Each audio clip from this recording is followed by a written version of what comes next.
大家好，我是诺瓦二代。今天我们简单聊一下画眉鸟的头型，对新手朋友选鸟心里有个标准就好了。画眉鸟的头型很重要，决定鸟的素质和性格。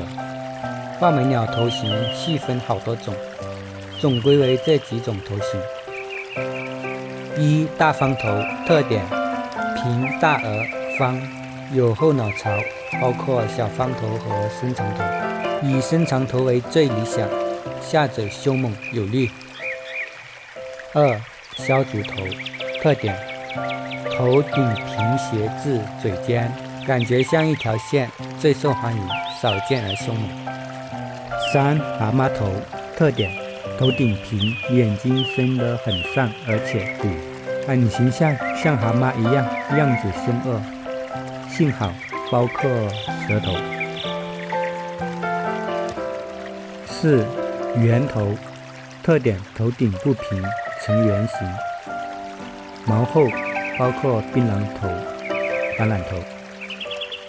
圆头最为普通常见的鸟，南城战将，多为唱鸟，看看也知道没有气质。总之，选鸟头型主要看头大、扁平而宽，头顶毛少，麻花纹细小，眼睛伸得上就好了。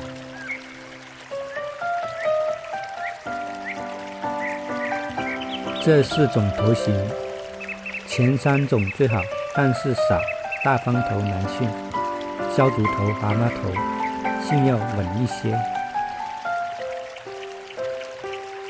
圆头上性不稳定，起落大，头型好也不一定就是好了，还要看其他部位的搭配，加上养功好才能出好鸟。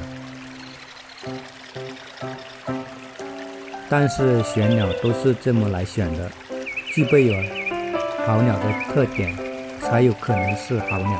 其实我们多看多留意那些好鸟，自然发现它与众不同，它散发气质就是不一样。多对比久了，自己心里就有一定的标准了，你就有可能选到好鸟了，这叫眼光。相信自己有独特的眼光，不要太听别人的。很多人就随别人的忽悠，说好他就觉得好，说不好就换了，这不行。好鸟从自己手上放走都不知道了，对吧？赞同吗？赞同点赞关注我是说实话的，结合前辈经验，相信自己，好鸟就是你的。因为画眉鸟没有人捉摸透，这是它魅力的所在，就吸引很多爱好者。好了，下期见。